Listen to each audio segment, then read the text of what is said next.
This is the One Piece Podcast, episode 820 for the week of Monday, June 3rd, 2024.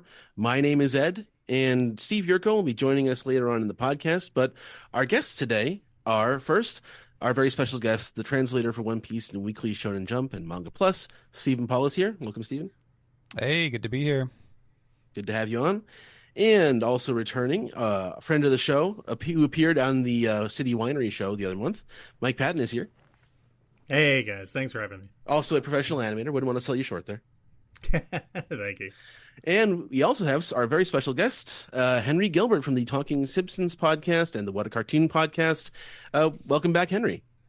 Ahoy, mateys! Hello. Yeah, it's good to have you back. Always been a big fan of your shows for, I don't know, like whenever you started up the Patreon is around the time I got into the Talking Simpsons podcast. So it's always good to have you on. Oh, thanks.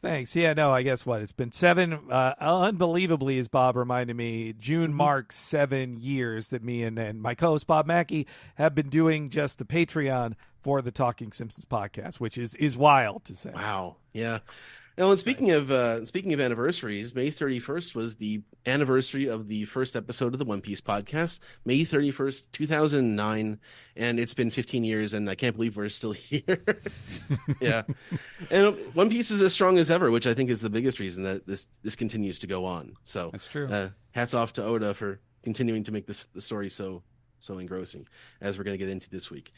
But having said that, on this episode, we're going to have a manga recap of chapter 1116, Inner Conflict, anime recap for episode 1107, A Shudder, The Evil Hand Creeping Up on the Laboratory.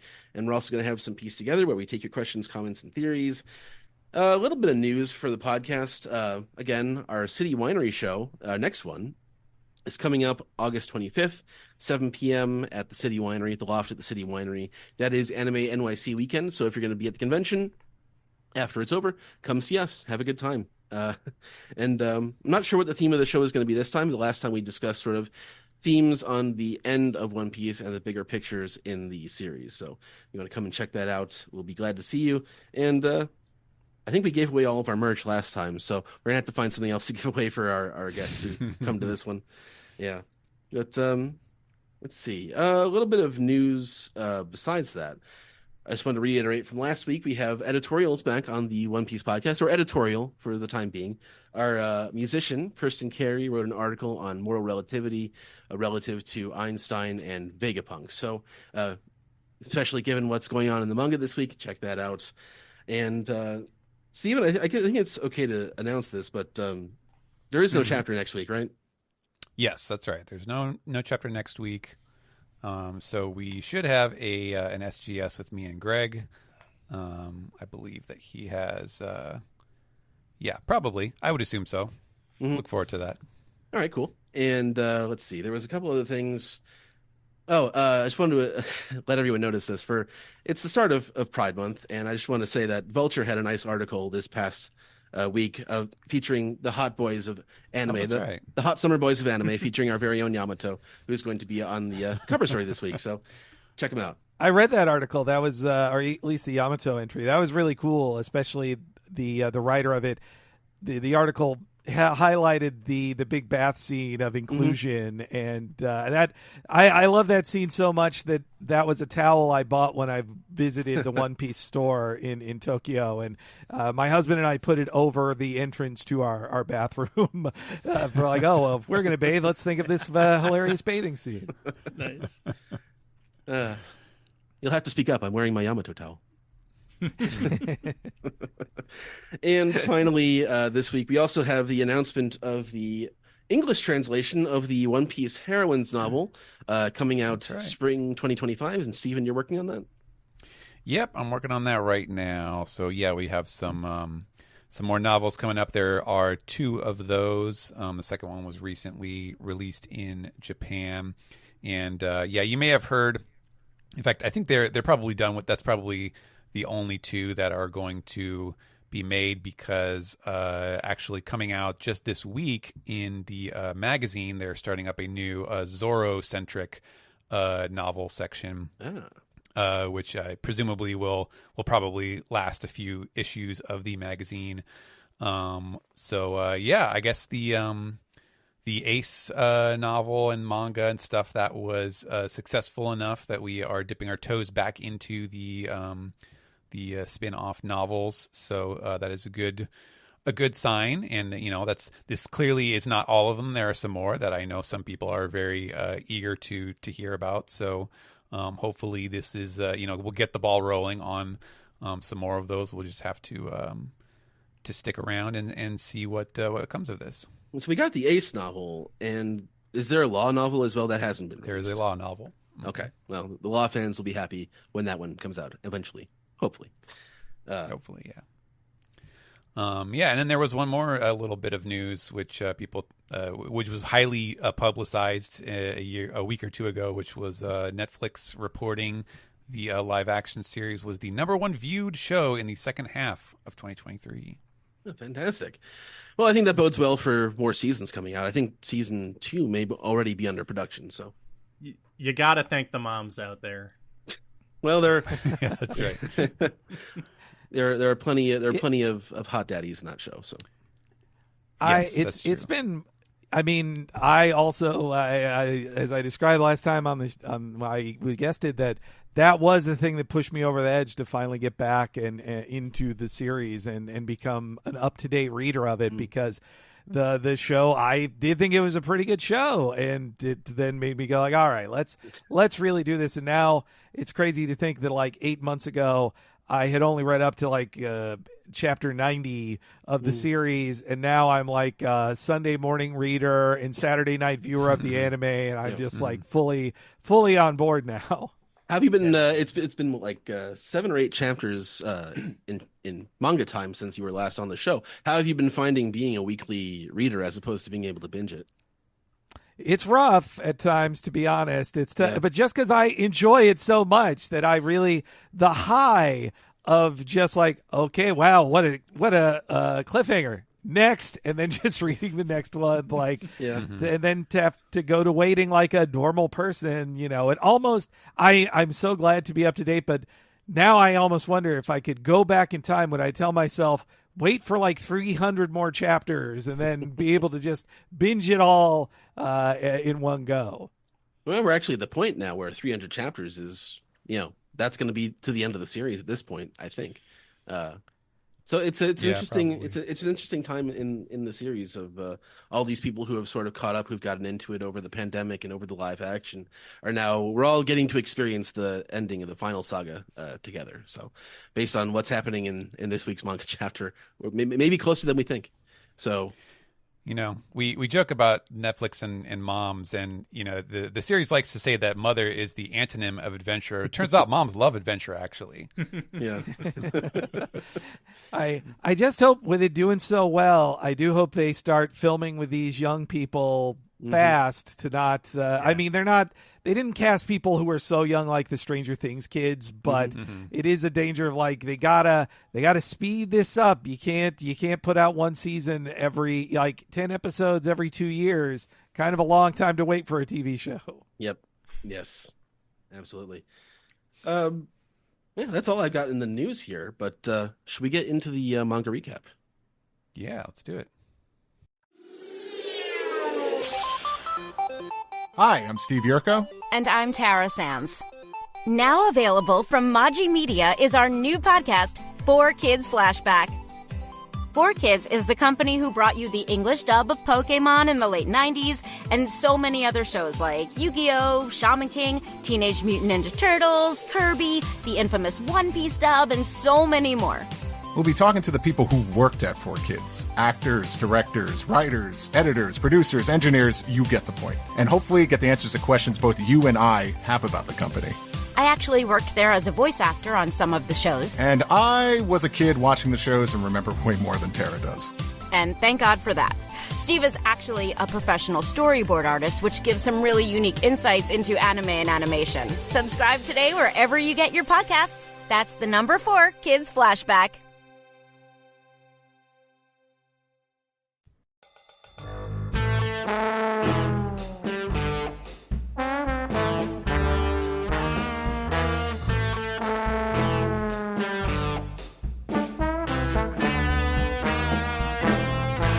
This is the manga recap for chapter 1116, Inner Conflict. And we have Hot Anime Boy of Summer, Ogre Child Yamato's Golden Harvest Surrogate Pilgrimage, Volume 6. Otsuru Gave Me Medicine and Dumplings. And Otsuru, all the sort of the flower capital villagers are here. Otsuru's here, that Yokozuna who gets his haircut in like the first couple chapters of Wano is here. And I forget the courtesan's name, but Chuji is here too. And that's the important thing. Osame. Good, yeah. Osame. Yeah, Osame, yeah. Yeah, in the bottom left there. It's I noticed that like right away Yamato. too, so I felt compelled to like tell my friends, I'm like, hey, Chuji's back. I did a double take on the cover story because I thought what was being handed to Yamato at first was a devil fruit. I was like, what? Yamato's getting devil. Then I realized it's a bindle without the stick on it. That's Right. what it is. Mm-hmm. This actually looks like it's the kind of bandana that like a robber would wear and tie across their nose in like a Japanese. Yes. Yeah. Fudoshiki is the name of those things. So what Happy Meal toy do you think she put in the thing for Yamato? Good question. I wonder. It maybe like a little Momosuke dragon that like breathes fire or something. Nice. There you go. There we go. Yeah. Oh, it would. You know what it is? It would be one of those, but you wind it back and then it runs. It's like the pull back. Yeah. I also just noticed the Straw Hat flag in the background too. Didn't notice that on the first read. Oh yeah, that on was the tree thing below the castle. Yeah. Mm-hmm. Yeah, I think, totally and this is also like the first time we've seen Tsuru's face. Yes, facial scar. Since all this stuff, because we saw her, huddling with Kinemon, doing the little lovebirds thing, but it was like just their backs in a very long distance, a very small panel. So it's you can see she's got a big nasty scar there. She kind of looks like Balalaika from Black Lagoon. Yamato's big. Yep. Yeah, bigger even than the Yokozuna, although that might also be perspective. He's standing pretty far back. I get scale mixed up sometimes when I see them on the page. Like I was just watching the anime last night. I had just forgotten how tall some characters are in relation to others until I see them animated together. I was like, oh right, they're that tall. Gee, Yeah. I just remember Doflamingo is, I think, one of the guiltiest characters because when he's first introduced, he's next to Kuma, so he looks tiny. And I think because I remember the anime more than like the manga visuals, and he's sitting like crisscross applesauce on top of a table, and he just looks like a regular sized guy. And then like when you get to Marineford, you're like, oh, that's right. He's big. Yeah, I was watching the anime this week, and York wanders into a shot, and it's at butt level because everyone else is regular height. Yeah. Yeah. No, every male gaze character is what they call it. the camera starts on behinds, ladies behind several times in that anime. Like I think that's the first shot of the episode this week was Bonnie's behind as well. I feel like. Yeah. All right. I guess we should start the chapter here. And basically, it's just continuing on from where we were previously, and people are reacting to the announcement, and they're saying the weapons that sank the world into the sea are still lurking around somewhere. People are, there's a commotion. People are shocked, and back to Pangea Castle, Emu's chamber, and more people are. Voices from outside. We hear the war from 800 years ago is still ongoing. Where? How could any of them still be alive? How could this war still be ongoing if no one knows about it? And Emu approaches I don't know. This feels like something out of an Oscar Wilde book or maybe not Oscar Wilde. It's more of a gothic horror thing of like maybe an Edgar Allan Poe pondering on his lost love giant portrait of Lenore or Lily, as it were. TT. Yeah. So close up on the eye of Emu, and more voices from outside. We hear, "Explain, Vegapunk!" And so he begins. "Sadly, I owe you all my deepest apologies, but I need you to understand why." And as the scene goes to Alabasta, and Karu is he's crying, and Igaram is crying. They're pondering the picture of missing Nefertari Vivi there. Not a wanted poster, but a missing poster. And he's also mourning the loss of his mustache. That he. Oh yeah, back to his classic Mr. 8 look. But we get the. I guess this might be the funeral or a remembrance of King Cobra here in Alabasta with Chaka and Pell standing, both in the hieroglyphics and the actual guys just standing there as well, or sitting there. And Vegapunk continues, I wanted to create the energy that would power the industry of the world to come, and though it is still incomplete. And go to the next page. I have a lot of... Oh.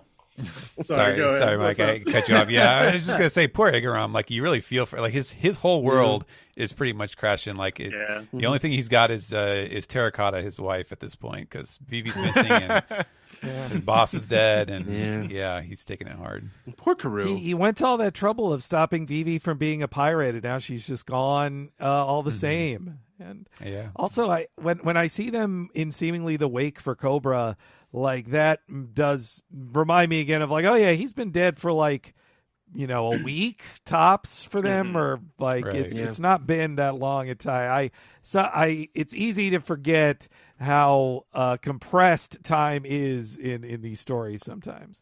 I also want to point out Karu's long, mournful just a wails of lamentation here from the duck. I just like Pell's face of, like, man, I was resurrected for this.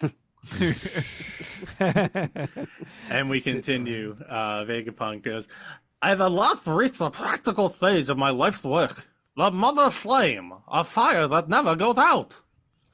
It is an energy source that will one day in the future enrich the lives of people all over the world.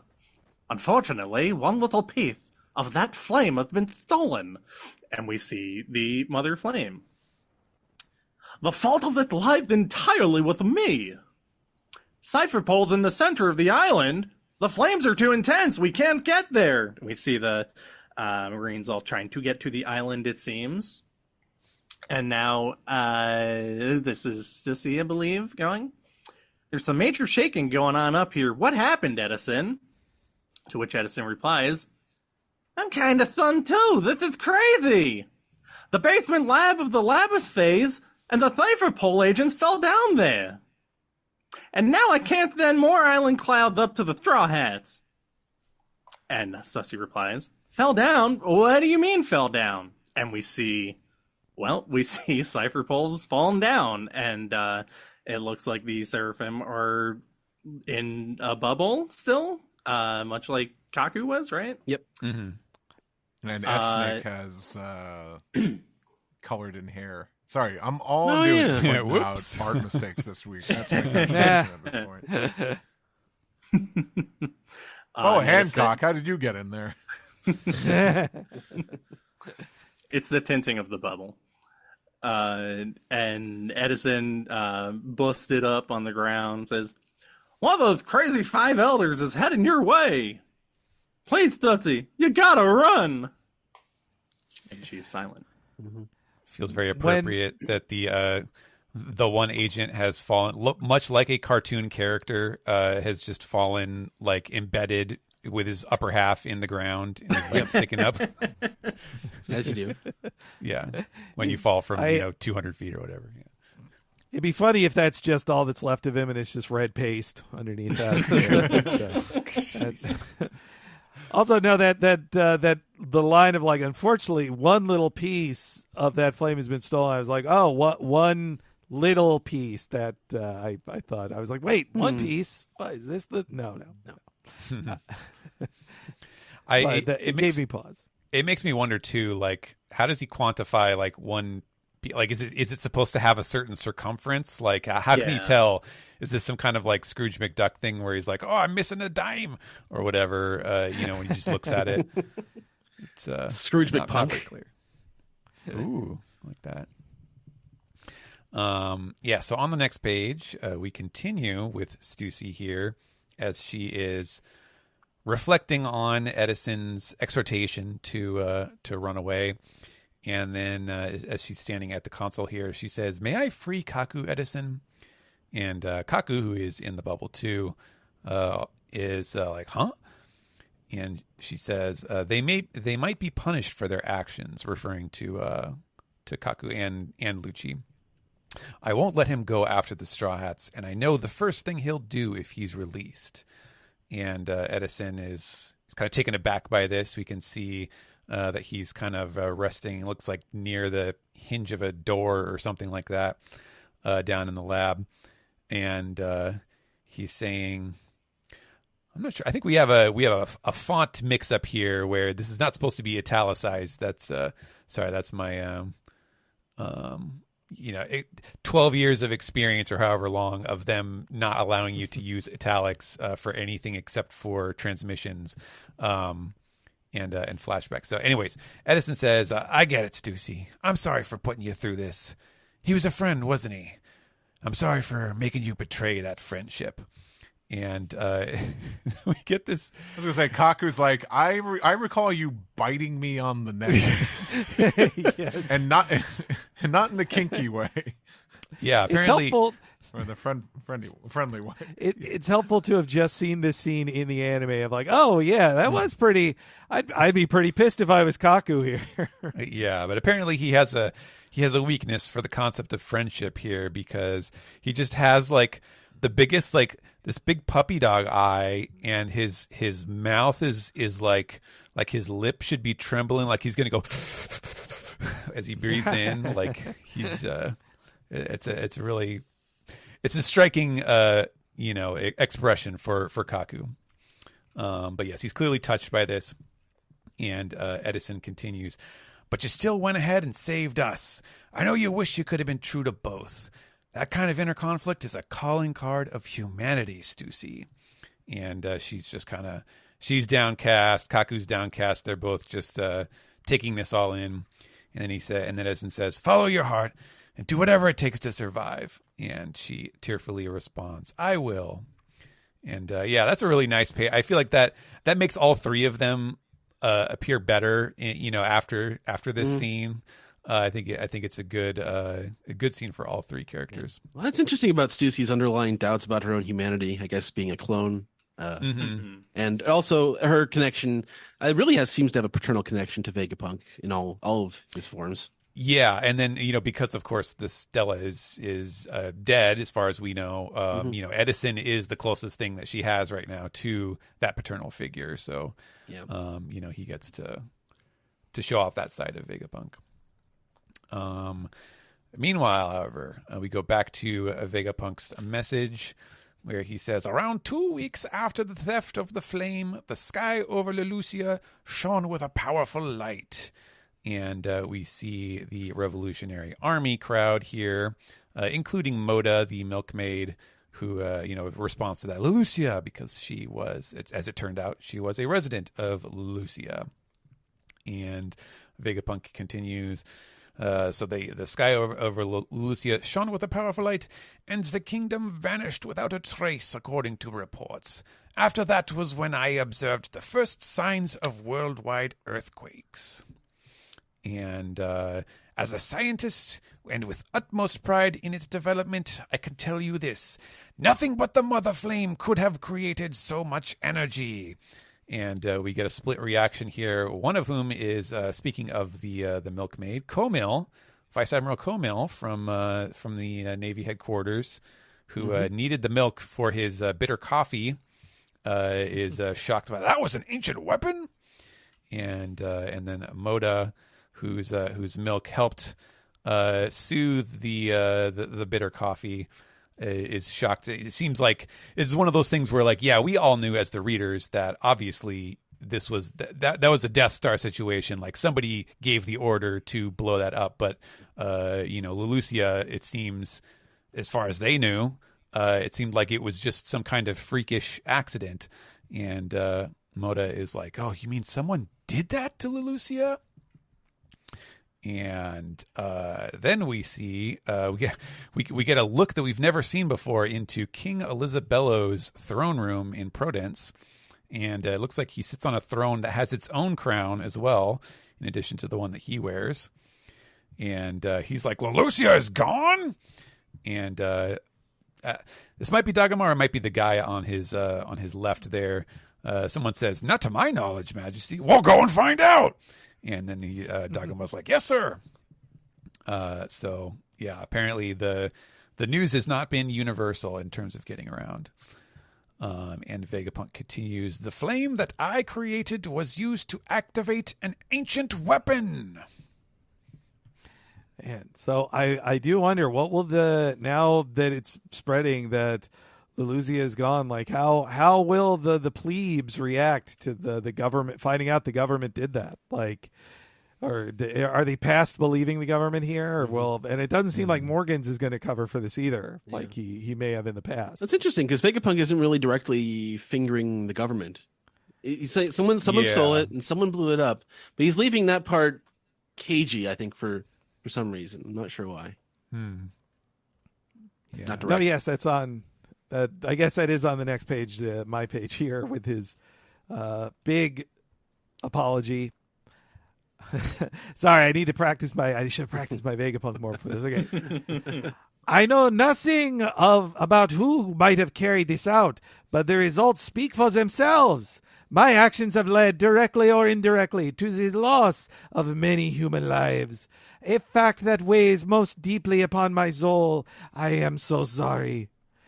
I have inadvertently proven that man-made disaster that once sank the world is possible again." And this is Drum Island here. They're cutting to right. Or is that Baltimore? This is Baltimore. Yeah. Yeah. Oh, okay. My bad. Vegapunk's homeland, I think. Right. "No, Vegapunk, it's not your fault," they say. Then cut to back to Wano, and it's Momosuke and Kinemon here saying, "What?" Momosuke says, "What? Does that mean Pluton is..." "Shh," says Kinemon. "Hush, Lord Momonosuke." And yeah, we see, I was looking at the previous chapter, and like the little girl with them, she had 3 of her dessert on her thing, and she's eaten 2 since the last shot. So That's just great. to show you how time has passed. She is curious though. Tama's a smart cookie. Yeah. She heard something. Yeah, no. She heard something. I mean, yeah, that he's trying to be a good leader, but he's really needs to not mention that Pluton to anybody. He needs to should be keeping that under wraps better. Yeah. Then we cut to Crocodile, who's also listening to this as Vegapunk continues. "In the past, there were 3 ancient weapons, and Joy Boy attempted to preserve them for the future." And then we're seeing Wimpy Hoshi listening to this as well, and it's not her saying it. It's the rabble here. I can't tell who's saying this next line. It's This is all Vegapunk. Yeah. Oh, okay. Oh, well, no. Okay, right. Why would he do that for such dangerous things? Have we not sunk far enough? Who is the true evil here, and who fights the good fight? The day will come when all the answers are laid bare. And then we cut to the former admiral eating all the rice crackers he can in stress eating to an extent I don't think we've ever seen before. Yeah, those are dry crackers too. Oh, man. Yeah, where's his tea? He needs some tea with that. Jeez, he should be guzzling tea. And he's told, "You're going to choke yourself, you old fool." And then Vegapunk continues, "I told you that moment will happen when we reach the very precipice of the world's drowning. The void century is still ripe with mystery, however. There are some who have learned the truth." Ooh, and we go out for Marineford in that shot, and it's just like that. That was my big like whoa, like once when I read that this morning, I was like, holy cow, that's a big line there. That's coming here. But though seeing his apology on this page, it did make me think of like, I don't know. I feel like this is probably a conversation always, but after Oppenheimer came out, I do think this scientist apologizing for this weapon of death that he unleashed on the world. I can't not view it through that lens right now, even though I would doubt Oda is bringing up for that. I don't know, man. I I mean, yeah, obviously he was writing Vegapunk as a character and working on this thread or this arc before Oppenheimer the movie came out. But this scene at least, this part of Vegapunk's speech could certainly have been informed by maybe watching the movie or if not just studying his life in general. Yeah. Well, there's also I think the Japanese have a special interest in sort of the debate over over nuclear weapons because they're the only ones who've had them used on them. So I think it's more in the cultural milieu maybe than it is here. Yeah. Mm-hmm. No, yeah, I wanted to make it clear. I was not thinking like, oh, Oda must have just heard about this thing from right. Oppenheimer. Yeah, like, no. Yeah. It's very timely though. Yes, yeah. And I like too that this talk of the Pluton is then it cuts to Wimpy Hoshi as well. So we're hearing both sides, like we're seeing two of the three ancient weapons mentioned right there on the page to put it in perspective for the reader. And this did lead me to think too, like how, like this speech has been wound up so much, and now the way this speech is playing out, like I am just thinking about how the anime, like how many episodes will this be in the anime, and all these cuts to different places, they are ripe for expansion. You can spend like a whole minute in these moments in the show if you wanted to. Yeah. Mm-hmm. Yeah, they're going to have some interesting decisions to make, I think. And it also just on the topic of the seeing the different or seeing the dimensions of the different ones is that it more or less confirms kind of what we had all suspected, which is that we know Pluton is trapped under Wano, and we know Poseidon is Shirahoshi, so therefore the thing that destroyed Lulusia must be the unseen third ancient weapon. But continuing on the next page, we zoom in closer on McReanford here, New McReanford, where Akainu is, gnashing his teeth impotently as he is wont to do, as he says, "You're really going to tell them everything, Vegapunk?" As he crushes his cigar in his hand. And smoke pours out of his mouth, like it should be pouring out of his ears, really. What a waste of a good cigar. Very, very in character. Yeah, that's worth at least like 20 cigarettes. And Vegapunk continues that cliffhanger he left us off on the last page. The answer: the king of the pirates' crew. And the Marines are shocked. What? And then we even get to see here on the Twin Capes, Crocus and Laboon. I know this is interesting because you hear them say, "Pirates? Why?" But obviously that's not Crocus. He's got an ellipsis there because he was, he would know. But who is saying that? Like, are there people there at the Cape with him now, or is this just kind of more generic, off camera chatter? That Thanks for reminding me about that. Yeah, I read that too, and I'm like, wait, who's saying that? Right, right. I guess I took that as the Marines still yelling at from the previous shot, but I don't. Yeah, Could now be, I don't yeah. know. Yeah. Mm-hmm. Yeah, I mean, I think. You're just supposed to kind of roll with it, I assume. Mm-hmm. But I love any time we check in with anybody who went to Laugh Tale and just see their reaction to what their silent knowledge like is expressed in their face or what isn't expressed, like just seeing it there. Yeah, well, I'm Crocus really has surprised. a poker face here.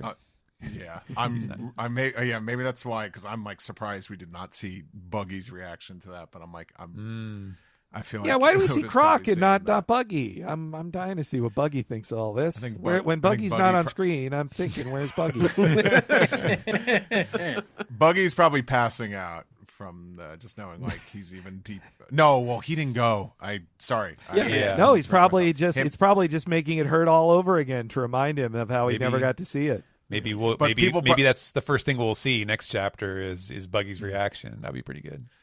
Well, it'll probably be all his like stupid lackeys being like, "Wow, Captain Buggy, you know the secret of the world," and he's like, "Oh my god, I wasn't even there, man." Buggy the Rockin' Clown. Well, he's got a lie then. In that case, Buggy's got to be like, oh yeah, it was really great, but I can't tell you. I was sworn to secrecy by Roger. Yeah. Wow. Man. Is this next scene, is this Kano? Because this is the guy who was Brooks' record label guy. Yeah, I mean, this is definitely looks like the long limb, the long hands. You see some extra elbows there. Yeah. And yeah, I mean, the one guy kind of looks like a poo. So I don't know. I don't know if Kano is that country or not. But Right.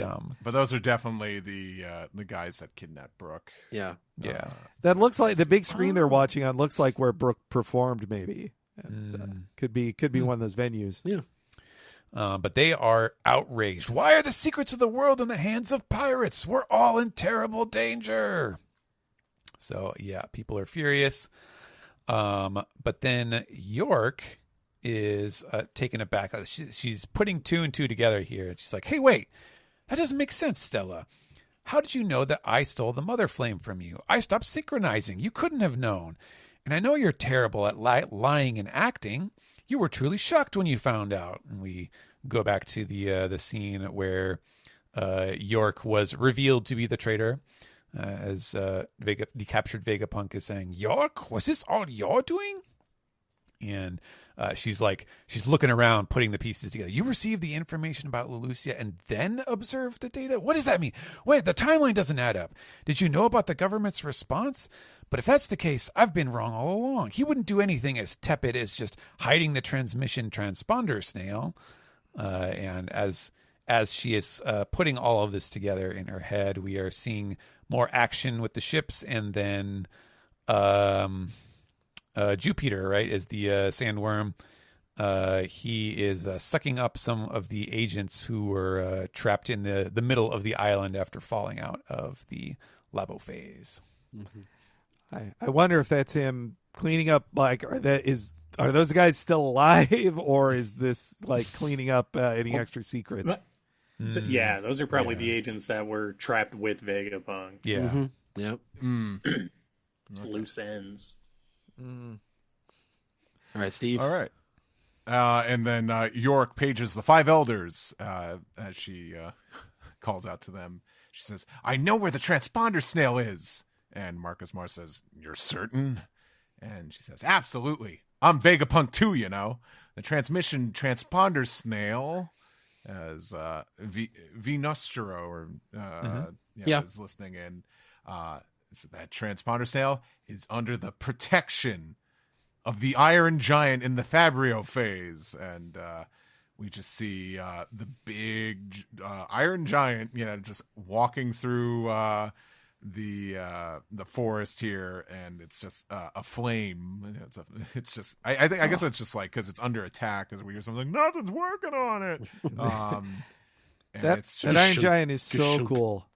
Yes, that was the first thought my husband had this morning when we were reading it. He said, like, oh yeah, remember where they first found Vegapunk? Yes. Was he was being pulled out of the Iron Giant. I was like, wow, it's been set up there this whole time. That's why I'm assuming that's why he was inside and teleported and had trouble teleporting out of it.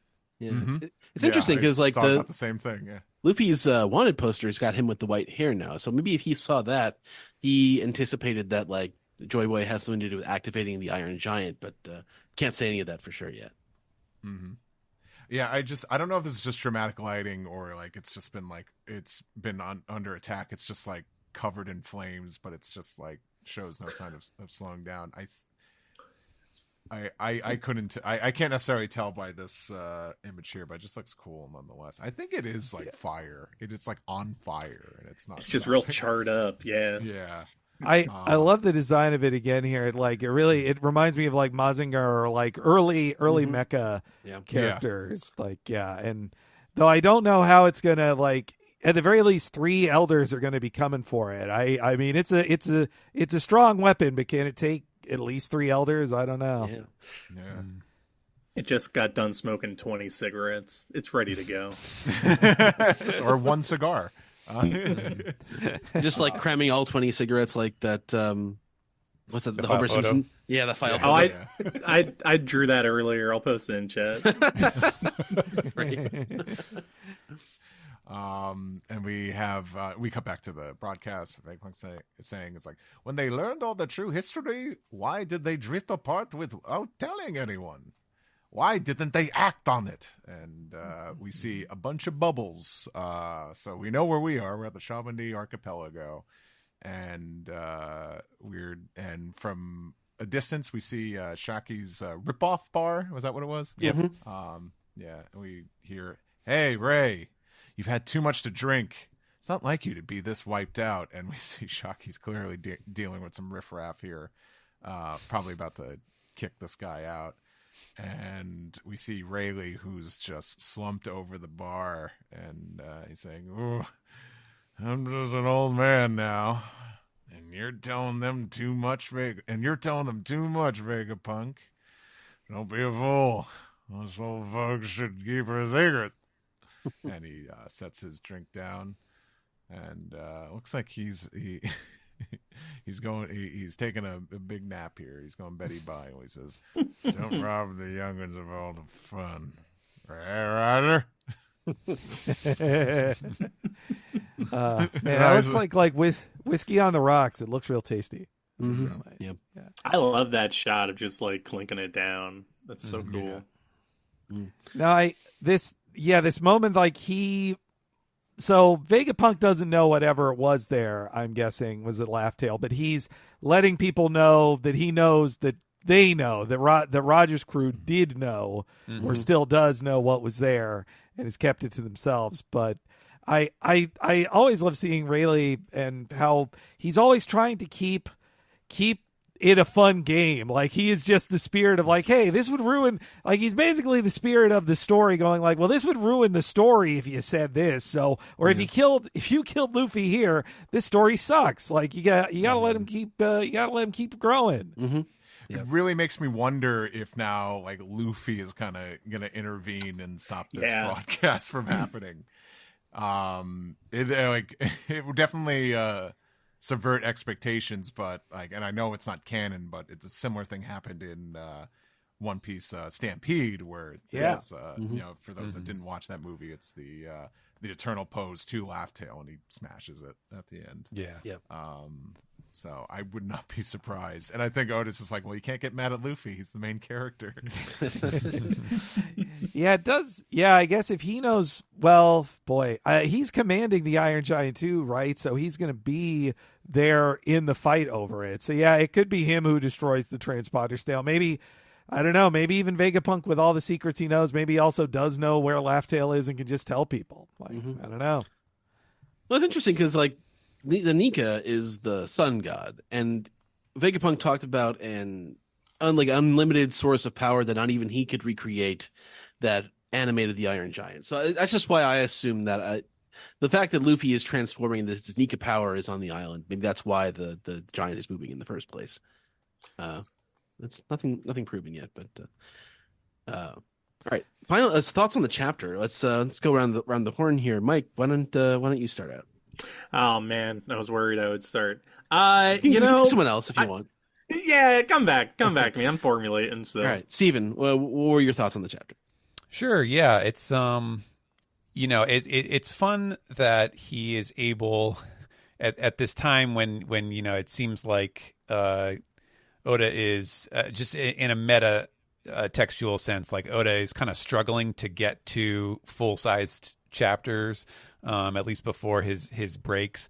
It is nice that he's at a part in the story now where he can do a 13-page chapter and it still feels fairly satisfying because it's just so dense. Like, there's so much storytelling going on, and obviously he's got such a rich backstory and you know, cast that he can turn to that you know, there's still a few new old faces that we haven't seen yet in this sequence that pop up, and so that's always fun. And actually, you know, now that we've talked about that, I really want to see that buggy scene because it just feels like it's so in character for him.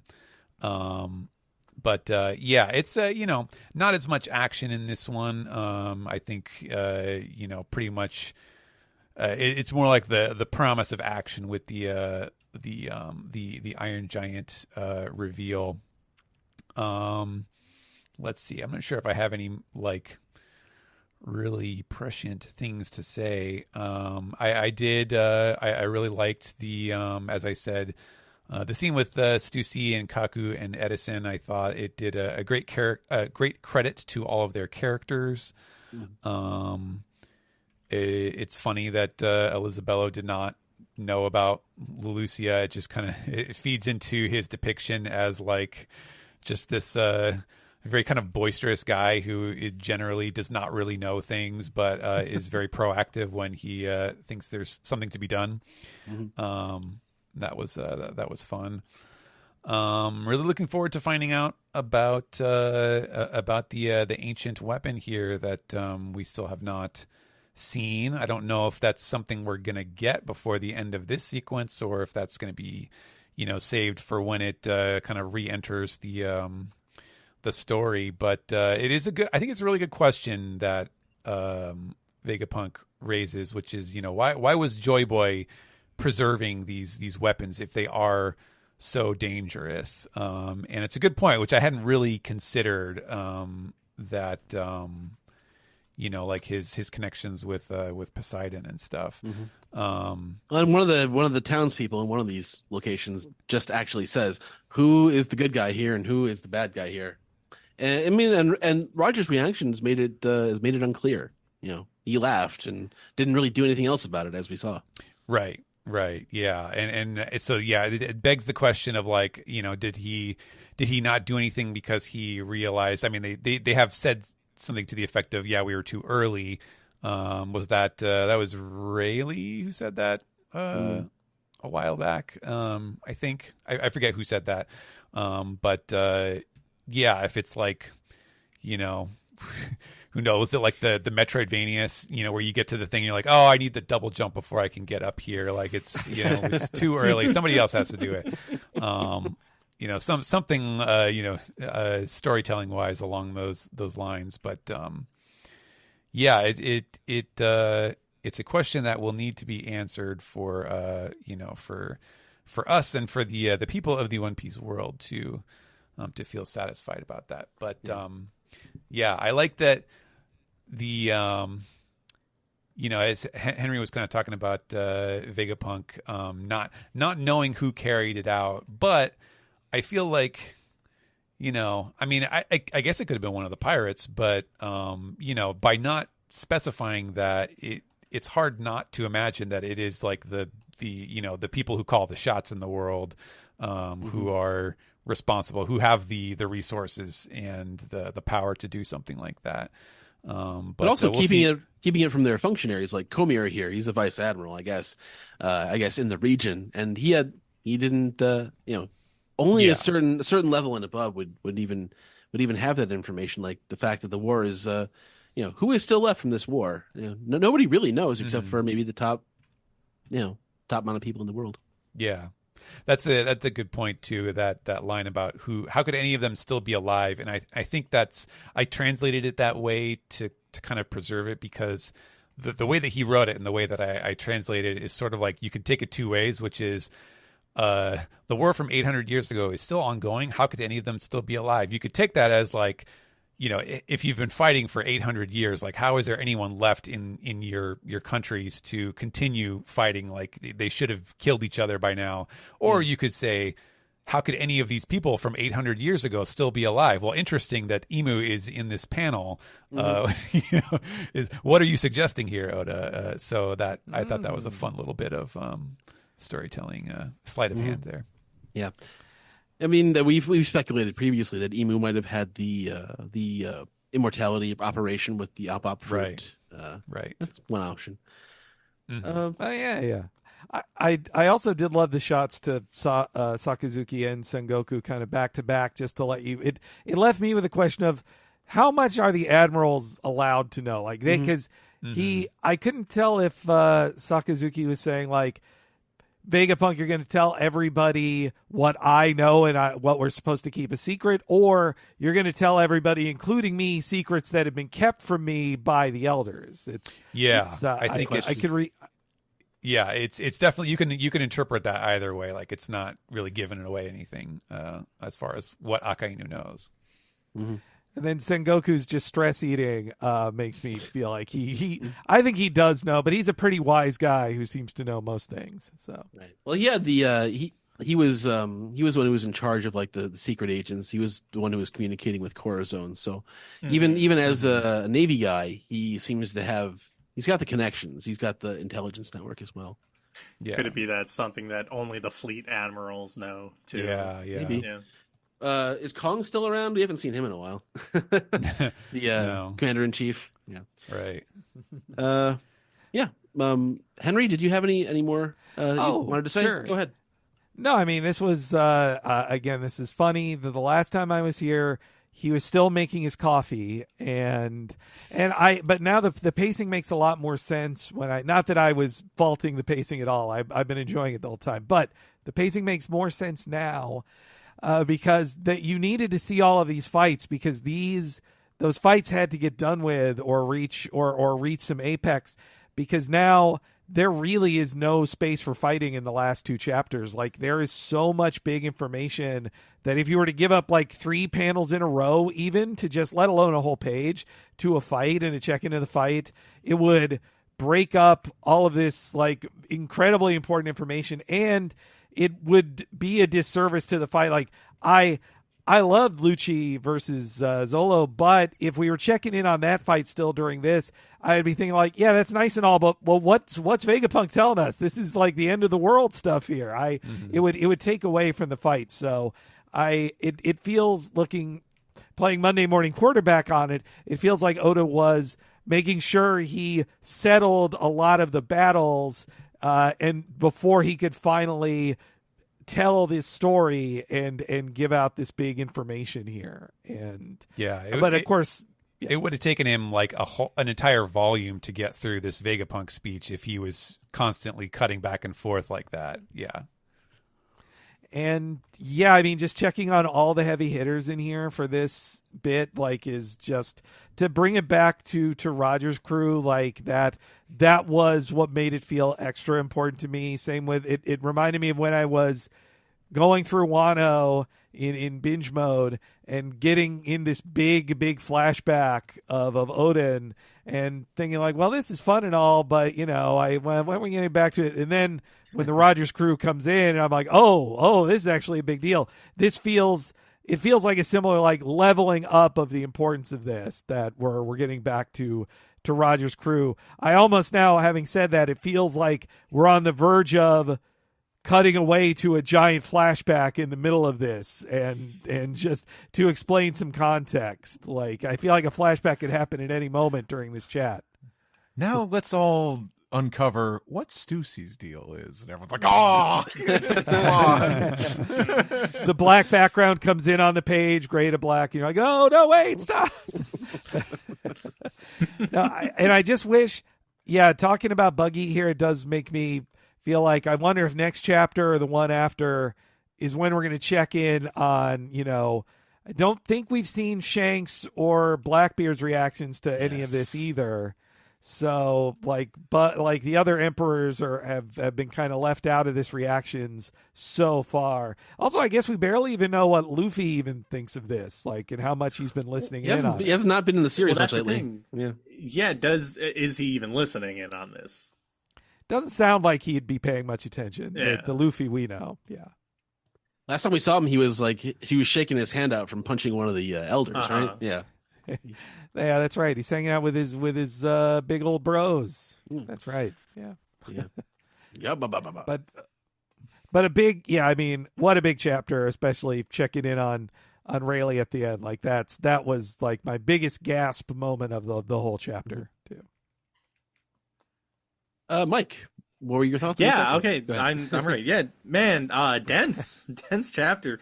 I think it's cool that like this is one that has so much written story, but not just that. There's so much like visual storytelling in this one as well. Like, it really feels like you are tying up a lot of stuff in here too. Like, especially we talked about with the sandworm sucking up CP whatever down there. But I got that. I love seeing just the Sengoku stress eating just is like too real. Just looking at that. But a question that I have, I don't know how much we know about like who is he? Nefertari Lily is Nefertari D Lily, right? D Lily, yeah. Yeah, D Lily. So I know we're all talking about like Emu treating them like an ex they can't get over. Do we know for certain that they're not like the same person? Well, someone had a theory about Emu that someone said the Nerona family, which is one of the 20 founding families, that he was a member of that, but I forget where that came from. When I see this panel of like Emu looking at the big painting, I don't know why my brain just goes towards more of like a longing of like what they could have or like used to have been versus like someone that they used to know. That's just where I'm like feeling with it, but I like it's not something I'm gonna put any stake in. But what they get from us. That was something that Ivankov had said about Emu being. Sabo had told Ivankov about it, and Ivankov's theory was that it was this member of the Nerona family who was one of the 20 founding families. Oh yeah, that's right. Gotcha. Mm-hmm. Cool. Well, like I like Emu and all, but I can't get I'm like, come on, where's Blackbeard? Like that's my pick for final boss. I want to see more Blackbeard. Where Blackbeard's sitting on his ass somewhere. Like, he's just chilling watching this. What I miss? I was on the John. Who's this mud guy? Sorry, 'cause I always think of like Blackbeard as like he's similar to Luffy, where he just wings it, or he's very unprepared. So yeah, he's cool as hell. I think that we've come like so far in this story, and it's cool that there's just so much more to go, and I love that. But I agree with everybody. Like, I want to know what Buggy thinks about this. I want to know, like, Shanks too, to a lesser extent, Shanks. But I have some friends that are always talking about, like, we're gonna get Scapper Gaban. He's gonna be at like Lodestar Island or something. It's like, all right, cool. But we've been seeing all this like Crocus and Rayleigh stuff, so it makes me think, hey, maybe we do get to see what Scapper's been up to. That'd be cool. But yeah, I don't know. I think cool chapter. Yeah, absolutely. Steve, what do you think? Kind of read this in a bit of a stupor this morning. I was a little disappointed it was so short. Partially because I thought maybe I just remember even Brodsky was saying this on last week's episode, but it's like, oh, it's like this has got to be like kind of like the climax of the speech next week, but it's nope. It feels like Legends of the Hidden Temple. They just can't find the last medallion. The five elders just can't put that silver monkey together. I ate the Omek fruit. Yeah. But I'm curious like how much more around the world are we doing, because it almost feels like there wasn't too much of it this chapter, and it was a lot of focus was given towards Alabasta. So I feel like, I mean, how many more characters was there? I can't complain about more cameos. I was on last week's podcast trying to get to explain how happy I was that I made an actual like physical reaction to when I saw Foxy in the chapter. That amount of joy is kind of rare. But no, I think probably for me the biggest takeaway come from this chapter was revealing that the Roger Pirates were aware of this and what that's going to do. But I do think that's going to play a part in Cross Guild in some way, at least with Buggy. But other than that, I think I kind of like I threw out some of my thoughts earlier, with Rayleigh kind of saying like, come on, you're going to spoil it, and thinking that because I'm thinking back to Luffy how Luffy reacted to Usopp back at Shaki's bar all those years ago, and then I should have mentioned that instead of the non-canon film. So now I can't help but feel like there's going to be some sort of interruption, right? I wonder if Luffy's going to just be like, not yet. But who knows? Other than that, well, the elders are going for the broadcaster for sure. They're taking. Oh, yeah. I mean, yeah. So, but yes, now it definitely feels more like the Oda move to that Luffy beats back the elders and stop it from destroying the Iron Giant, and then he destroys it himself to prevent the message from going. Yeah, that feels very, very for the series. It's still. I do got to remember that Dory and Brogy are currently running away with Luffy. Right. So. Mm-hmm. Yeah, he could do it accidentally, like he's just because he's not listening to the he's fighting Warcury and stuff, and yeah, what if he accidentally smashes it and is like, "Oops," and everybody's like, "What the hell?" Yeah. Well, that is one thing I did want to mention is that it's interesting how the Roger Pirates. I mean, Crocus has a very serious face on, but Rayleigh, they seem to treat it, because they have the knowledge. They treat it. I don't know if they treat it as seriously as the situation possibly merits. The world is dying. They're going to sink into the sea, and they I guess they recognize their place, but they don't really have an answer. They're not looking to act on it like Vegapunk says in the chapter. There must be some sort of optimism then. I know, like the famous thing, like Roger saying, "Oh, we were too early." But yeah, if Rayleigh's acting like this, I mean, Crocus is always kind of like a very serious guy, right?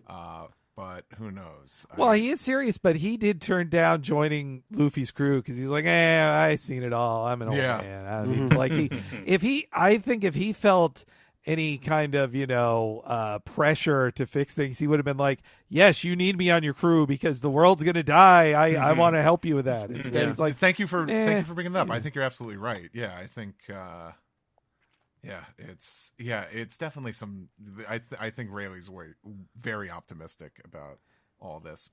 Because Rayleigh, he's been a drunk on a permanent vacation since Roger died, right? But then second he sees Luffy and all the other worst generation, but especially Luffy's like, okay, all right, like that. I bet he hasn't trained anybody other than Luffy since Roger died. So, it's time, basically. Yeah.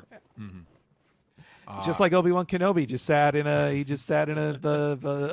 cave for 20 years, and then someone just had to refer to him by his real name, and he's like, "Oh, okay, yeah, all right." I'm just cycling back to the chapter. One last thing I want to bring up, but with Kaku, I'm kind of curious what Stussy meant by knowing what Kaku's going to do.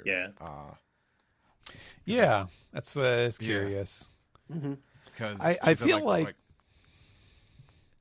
Well, doesn't it feel like it's going to be a face turn for Lucci and Kaku after this? I don't know about Lucci. I want to give praise to the podcast last week. There was a lot of really great discussions there, but the idea of Kaku possibly being like, I'm done with this government stuff. I'm gonna go back to Galilon. Yeah, my job. I like that one. But I think Anthony Bowling brought up I think Lucci's he's too far gone. He's too much of a bastard. But Kaku. I bet Kaku's just as he sits in this bubble, just contemplating all his life's choices. I liked being a carpenter. I liked saying old timey lingo. That was more fun than murdering people that the government tells me to. I miss baseball caps. I hate that Jamiroquai had.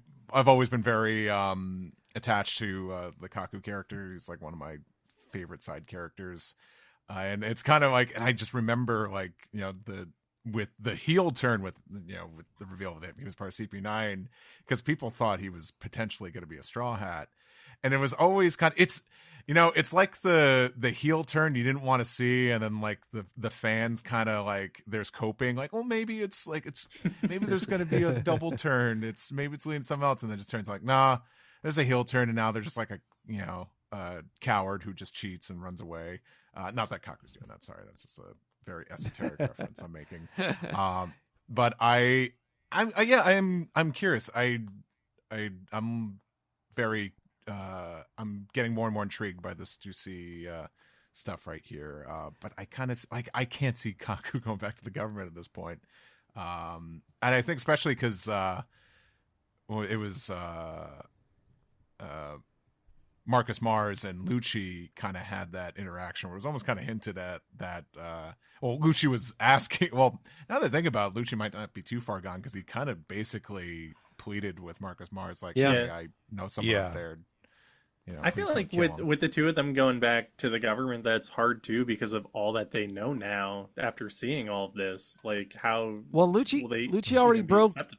He already broke the rules fighting Luffy. Like he already. He's already up for a reprimand from the Five Elders as it is. And I'm not the first person to bring it up, but their cover story where they were on the run and the government was chasing them, I think they're probably like, no, we're not doing this again. Especially when we're like the top tier, we have like the platinum government membership job. So I'm curious about that, but that's it. That's all I gotta say. My thought was like maybe that the first thing Kaku would do was that he would try to go get Lucci and like convince him like, hey, we gotta get out of here, like we can't do this anymore. I don't know, that might be appealing to a conscience that's not that developed in Lucci, but I think that if anyone's going to do that, it would be Kaku to try to talk him down. I guess my final thoughts really on the chapter are that I really love seeing. I mean, I loved seeing the aspect of Stussy. Her taking her responsibility for taking that onto herself and asking sort of Edison for permission to sort of do the humane thing, and Edison really commends her, I think, on that. Showing humanity. Which it sounds like that's something that she's struggled with, being a clone and sort of figuring out her own place in the world. So I think that aspect of Edison is happy to see that in Stussy. So I'm happy to see that. She's not she's not destined to turn out the same way that Miss Buchan did. Turn into some So. And Edison gives her cover for how she acted, too, of telling him, like, I know you didn't want to do this. You wish you could be everybody's friend and you didn't have to turn on them.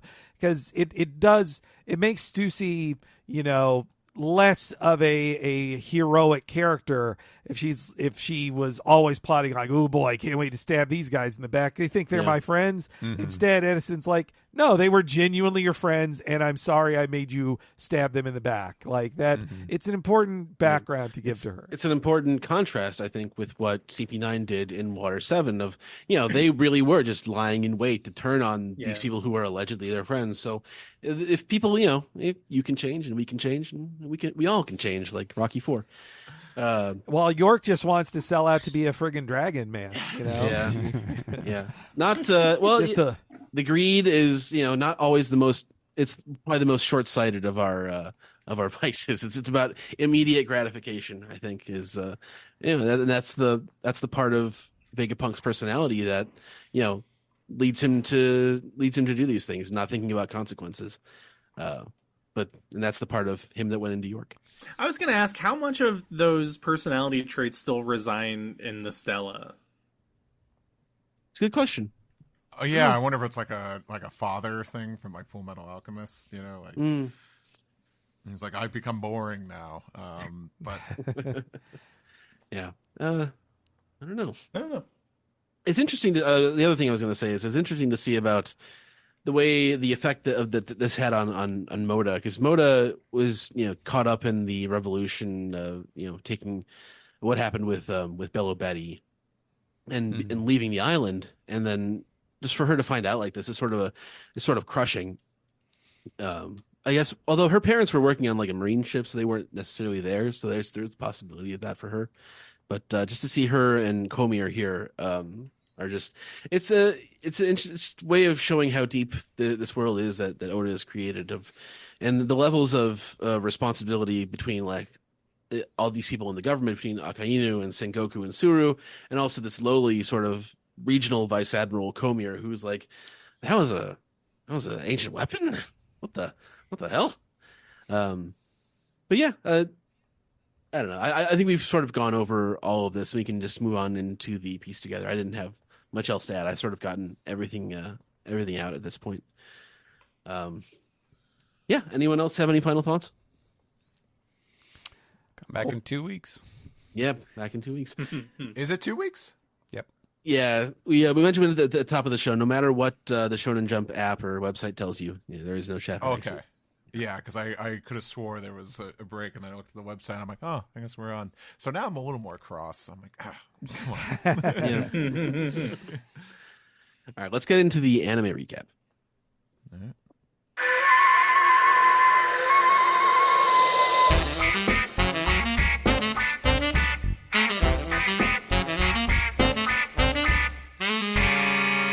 This is the anime recap for episode 1107, A Shudder, the evil hand creeping up on the laboratory. I'm your host Sam, and today, with me, we have Ed.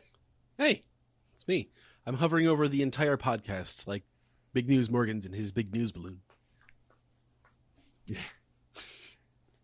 All right, we're back on track. Single anime recap. Yeah, and well, I don't know. This was a bit of a they did a lot of shtick in this episode. The Straw Hats got to be Straw Hats in this episode. So there was definitely entertaining stuff going on. So the episode opens with a very dark, very tragic scene. Bonnie is inside of Kuma's memories, experiencing a memory Kuma would have had as a child, where he's in like this big, I guess, a wheat field of some kind, or just like dead grass. Yeah, just a big target on his back. Crying. Big target on his back, and there's some shadowy figures surrounding him, trying to urge him to come along to some mysterious, in some mysterious direction that he clearly does not want to go. And Bonnie is sort of watching this helplessly. She tries to run to help him, but because it's a memory, she's not getting any closer. The infinity barrier is up, and like Kuma begging the people, he says, "Why don't you just kill me?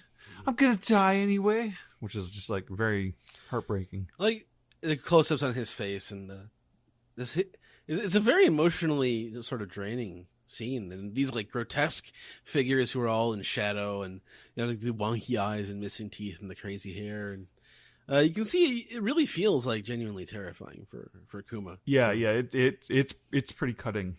Yeah, and this was what key animation from our friend of the podcast, Henry Thurlow. Yes, Henry Thurlow was involved in this sequence. So he. On Twitter, he's claiming that part of his sequence was deemed too violent at the last minute of production. Yeah, it said they did remove some blood from this scene. Apparently, they removed some blood. They did some blurring. They did some cutting. We did change time slots a while back, I think. So, back in the morning time slot. Yeah, it's been morning time slot for a while. Yeah. They start whacking Kuma with some clubs, and Bonnie eventually finally just gets kicked out of the bubble. And she's sort of, left with her emotions, having seen what she saw. And this is cross-cut with Kuma still trying to climb that wall back at Mary Joa. In the lab, everyone's still looking around for Vegapunk. Luffy and Zoro are on the couch. Luffy is trying to talk to Nami on the little earpiece transmitter thing, but it keeps kind of cutting out for mysterious reasons. And Luffy's like, "It wasn't me. I wasn't rough with it. I didn't destroy anything." And Zoro is incredulous. He's like, "I'm pretty sure you just like punched it once or something and forgot." Yeah. Outside of this is what I was talking about. Straw Hats getting to be Straw Hats. They're doing shtick with each other. They're sort of reacting to each other, which is a fun thing to do, especially in kind of a slow episode.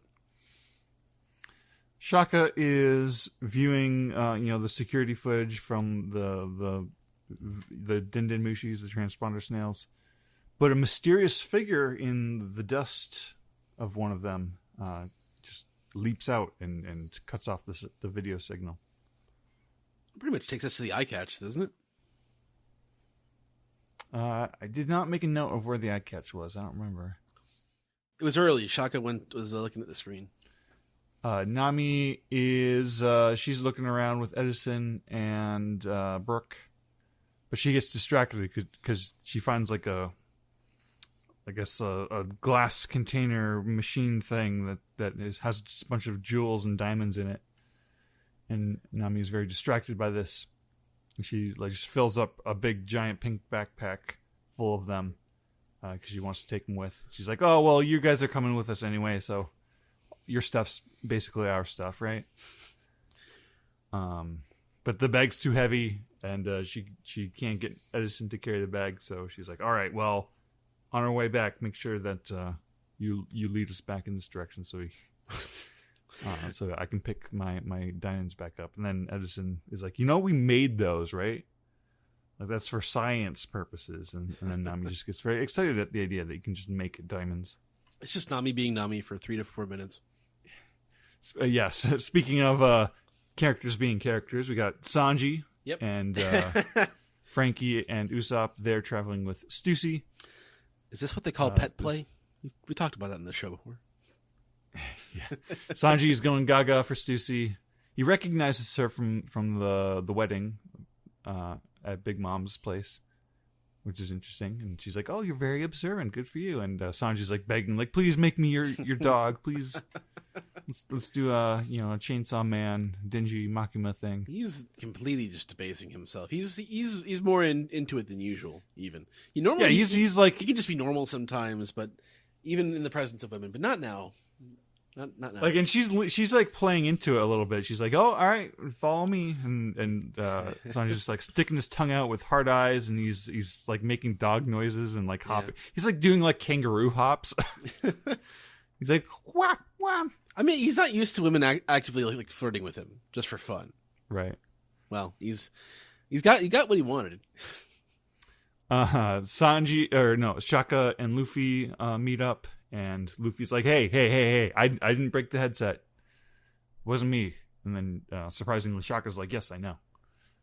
You're innocent." But Shaka does have reason to believe that the culprit of all the mysterious goings-ons is somebody who is inside the building. Mm-hmm. And then we cut to York for some reason. Just kind of like wandering around and yawning with the rest of the group, being told to look for Vegapunk for the Stella. Lilith is prepping. No, so I said earlier that Usopp and Frankie were with Sanji, but I was mistaken. It was Jinbei. Yeah. Usopp and Frankie are with Lilith. And Lilith is like showing off her bubble gun, which she's very happy about. I like that. It's cute the way she's like nuzzling her cheek against it. Mm-hmm. Frankie digs it. But Frankie's confused by her description because she says the gun unleashes an attack that can deflect anything. And Frankie's like, "It's a deflection thing and it's an attack? That's confusing." And then Lilith is like, "You broob. Your imagination is pitiful." But then York finds something, yeah. Somehow. Well, the group first finds Pythagoras, who's been attacked and his head has been blown off, and they're freaking out about this. But then, his head by itself kind of wanders up because he's got little arms and legs that pop out from the head. Mm-hmm. It's almost like the body is a robot being piloted by the head, which is not untrue of regular humans, I suppose. So Pythagoras is okay, but we don't know who attacked him. How they didn't know the explosion before. It's like they're walking in a straight line and they just didn't see it ahead of them. I don't know. So and York is like, "Oh, don't worry about me, guys. I'm just admiring this little cutie I found here." And we're like, "Cutie?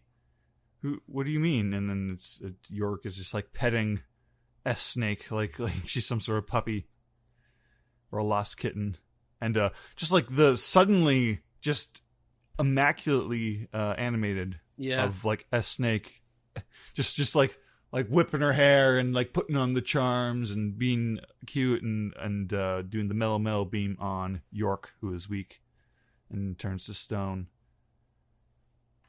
And then that brings us to the conclusion of the episode. Yeah. General thoughts, Ed? A couple of good sequences, like you were saying. The way S-Snake is animated in this final scene, in this, that's a lot of fun. They really take their time with her, and also Henry's sequence at the beginning was actually genuinely kind of upsetting, and which is not always the easiest thing to do. But otherwise, it was kind of a shtick-filled episode, and the Straw Hats getting to do just being themselves and interacting with each other, which is not the worst thing, but it's kind of a slow episode this week. Yeah, I found the Kuma bit at the beginning very affecting, and I thought like the bits were fairly amusing. Mm-hmm. Yeah, like each one had like a nugget of like, oh, that's really interesting, or that's really funny, or that's really like it doesn't feel like it's completely rote, but it also at the same time, nothing really happens in the episode, and it's a bit of Manzai. Just a little Japanese comedy duo. Stuff. Yeah, but there's I feel like the intrigue is solid. I feel like the bits have been solid. It is not a super eventful episode, and we are like what, like 3 for 3 of not super eventful episodes so far. This is kind of a time I do miss, like watching 2-3 episodes at once, because they usually lead into something. Like, we're definitely building intrigue, so we're going to have some goings on next week too. So. All right. Anything else you'd like to say before we move on to the next segment, Ed? No, that's pretty much it. All right, then. Thank you very much. Let's move on. All right.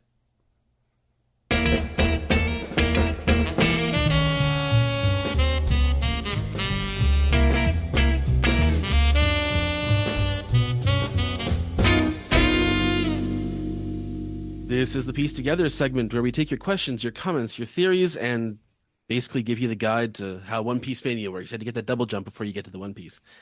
All right, so our first segment on this piece this week, or on Piece Together this week, I did it again, is gonna I did it last week too.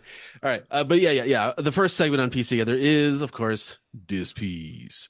So the first question on This Piece this week is Reverse I Robot, who says, "Hey, Uranos Power players, how are things? I'm noticing that Yamato is suddenly like twice as tall as Suru, but according to the wiki, he's only 8'8" and Suru is 6'3". What could have happened? Did Yamato start anime testosterone and suddenly sprout up several feet? Is Suru shrinking into a little old lady like Buckin or Granny Nyon? Well, that does happen. Is this actually not Yamato but 2 Odins in a trench coat, but like a trench coat with side boobs somehow? I demand to know why, for the first time ever, Oda is being inconsistent with scaling his characters." I mean, one of the most infamous instances of messing up the scale of characters is when Kinemon reunited with Suru? With Suru. No, Izo. Oh yeah, because Izo's remember the normal Predator size handshake. Yeah. Izo was the runt of the family, I guess. Right. Even Kiku is quite large, as we know. Yeah. I'm just glad he drew Yamato. I'm glad he drew the discrepancy at all and didn't like forget that or something. So that was nice.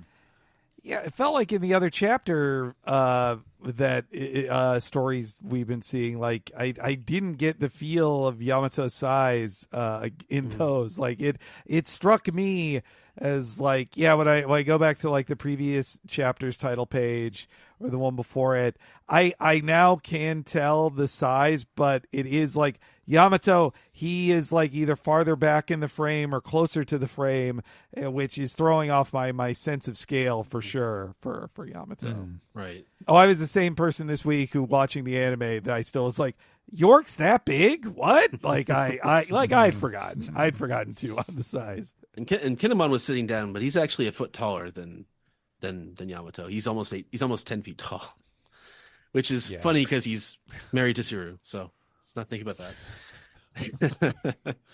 All right. Next question comes from Sailor Karna is Universal, who says, "Hey, OPP, I really love the interaction between Stussy and Edison. I really hope that her humanity wipes off on Kaku. Then again, Slurms Mackenzie was sucking up the other Cypher Pole officers, so Kaku better disappear quickly."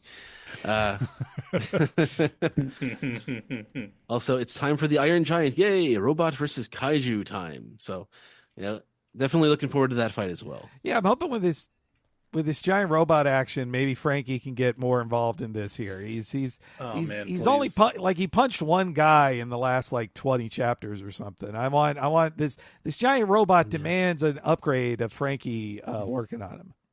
I will say for the big Vegapunk arc, Frankie has been criminally underused. Yeah. You're preaching to the Frankie Club, brother. It has been so. I'm a card carrying member since 2005.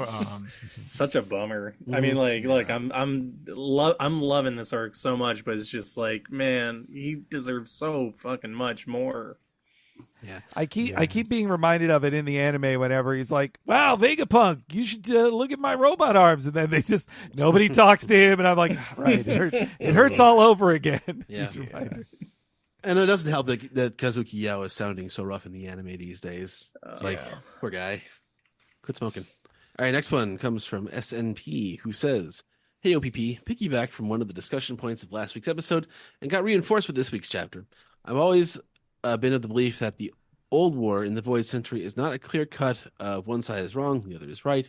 Ever since this Rayleigh panel in Sabaudi, he posted in the chat there, about how the Straw Hats might come to a different conclusion from Roger's crew. We know Roger's crew couldn't do anything because they were too early. So I think the reason they didn't say anything is that like Vegapunk has been doing all this time, only wanting to represent fact, no speculation. They want the crew to make their own mind up from what they're gathering instead of influencing it. So the question is, what do you think is the reason Joy Boy wants to pass down the ancient weapon? Yeah, that's the question. Yeah, well, he's clearly on the opposite side of the world government. I think that much is obvious.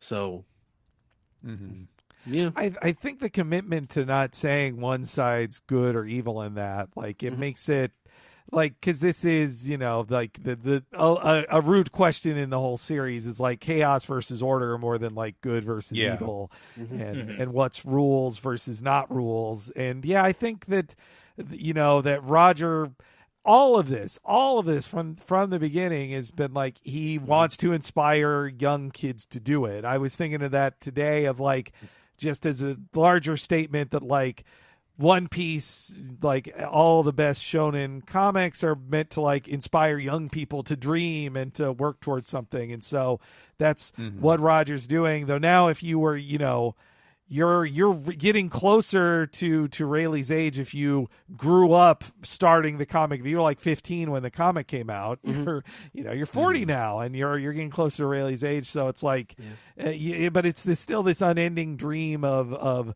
passing along a dream to the next generation. So I definitely think that has to be part of the reason why Roger didn't want to, when they were too early at Laugh Tale, he wants kids to figure it out.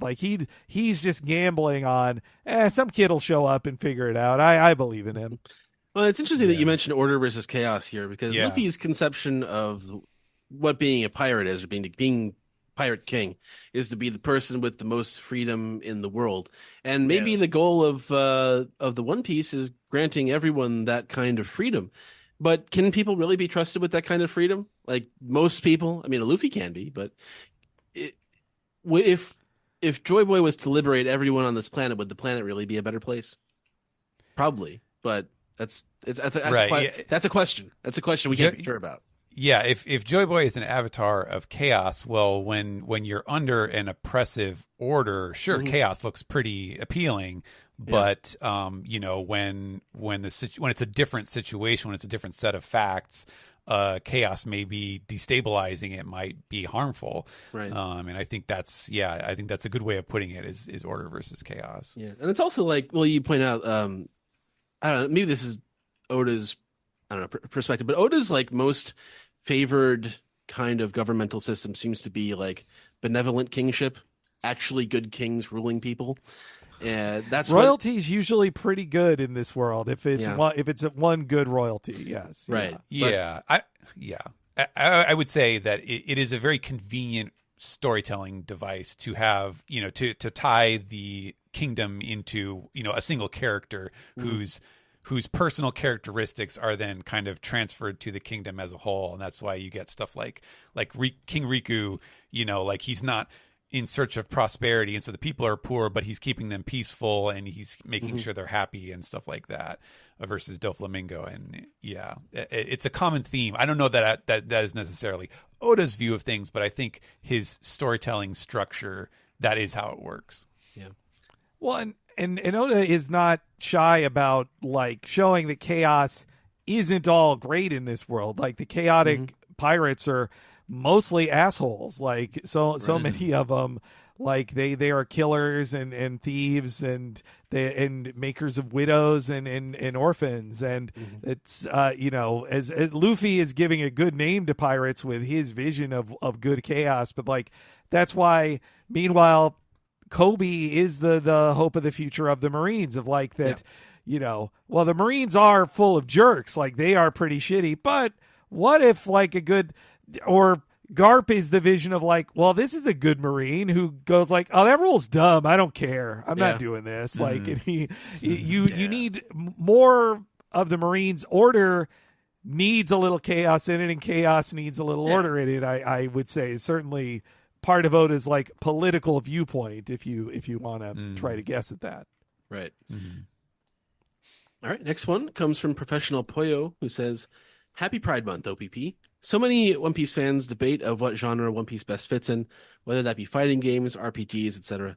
But we're missing the most obvious untapped market, the dating simulator genre. Who of the Straw Hats would be hardest to romance in a game? Chopper being excluded because he's a baby, and also he's an animal. But I guess that doesn't necessarily matter. What other crews or groups of characters would make for a great dating sim? Did I hear someone say Five Elders? No, you didn't. No one said that. No, we'll save that for the sequel to Dream Daddy. Yeah, Dream Granddaddy.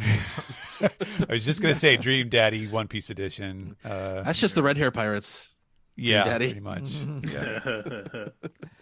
No, I mean, feel like for most me, of the it's Straw Laws. Hats.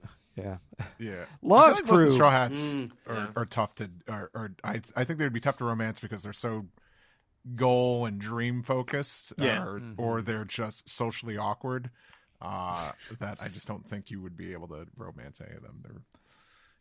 Or Zora would fall asleep on you.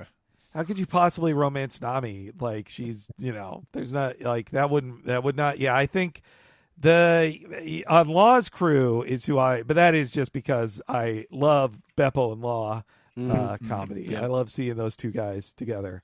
They're Captain. So cute.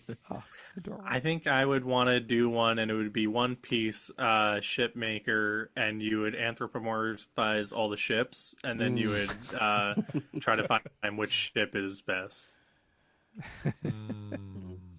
Wrong crowd for this question. Yeah, well. Yeah. Next time Team Dark is on, we can ask it again. Give us the CD-ROM questions. Ask us which Straw Hat's favorite Steely Dan song is. We'll tell you those. All right. Next question comes from You're All Sick, who says, if each of the Straw Hats were judges... be nice. If each of the Straw Hats were judges in the Springfield Film Festival from the episode A Star is Burns, what film would they vote for? Here's a list of the films to remind you. Bright Lights, Beef Jerky, Mo Better Booze, Man Getting Hit by Football, Pocahontas, and A Burns for All Seasons, and Four Funerals and a Wedding. Luffy would vote for Man Getting Hit by Football. I think most of them would, actually. Yeah, I think half the crew. At the very least, Usopp and the boys, Usopp, Chopper, and Luffy are doing that. They're going with Hans's video for sure. Yeah. The real question is, which one would Robin vote for? Well, Pocahontas, I mean, I think she'd like that, because don't cry for Barney because he's already dead. I think she'd really like that, because... That would really speak to her. Somebody haunted by his past, and I think then maybe Nami and Zolo would also vote. Well, yes, okay. They were Nami would vote for Burns. You're right, for the money. I was trying to think like, well, the drunks would like all of Barney's drinking, so they would. So maybe Zolo would go like, "Well, this Barney guy can put it away." He would think. I could see Zoro dealing with the dilemma being, Barney's movie had a lot of heart, but man getting hit by a football had man getting hit by a football. Football. Right? All right. Let's see now, Frankie. Maybe you would go for Mo Better Booze or for the dancing and the performance of it because he does like to dance. Yes, he does. Mo Better Cola. All right. Last oh one. Wait, it's Sanji. Sorry, I'd have to pick. Right. Sorry, who would Sanji vote for in that one? There aren't women very much in any of those ones we name. So didn't Edna have one? Or am I? No, I don't think so. No, she had like a college film, right? A student film. Oh yeah, I think. Of the entered ones, boy, none of the ladies even did one, so it's really hard for then I guess he's gonna have to go football in the growing then. Yeah, probably. Okay, last question in this piece comes from Wisdom Pythagoras, who says, "Hey OOPP, Vegapunk's message is sure to put more attention on the Roger pirates. My question is, if we do get them popping up in the story, which Roger pirate that we haven't met yet are you most looking forward to seeing first? Scopper Gaban is the popular one. Do you have any deep cuts? How many of the Roger pirates have names? I already talked about Scopper Gaban earlier. Yeah, you got my answer. The problem with Scopper Gaban is that he's kind of like Thatch, where like he has an outsized popularity, and it's pretty much solely because his name has copper in it, and so that's why everyone says Gold Roger, Silver Israeli, Copper Gaban. Therefore, he must be like the most important of all of the other ones. And I just don't know that that's ever been borne out. Like I don't know that Oda views it that way. I got a real. Oh, go ahead. I was gonna say we're gonna have another laugh tail situation on our hands. Yeah, I got a real answer. My answer is that big egg. What's that big egg up to? That's a great question. There is a giant egg on Roger's ship, and never seen what it is. So my pick of the one I want to learn more about, and this is just because I just watched the most recent anime. Morgan's is the post-show conversation history thing, and that led me to see some fan theories out there that Morgan's I didn't, or if I ever read this, I had forgotten it, that Morgan's is a guy who is a guy who's always in beast form. He's not really like he's a man. So then I see the fan theory that it's Mr. Mamora from Roger's crew is like the guy with the duckbill hat in the group. That what if he's Morgan's, or Morgan's is like secretly a member of Roger's crew, like that. That fan theory excites me. But I'm a big Morgan's fan, so I would laugh my ass off if Scopper Gaban just turned out to be Big News Morgan's. All right, let's see. We got one email this week from a friend of the show, Benjamin Wild, who writes in to say, "Hey, podcaster, have a theory for you. What if the Mother Flame is literally a piece of the sun?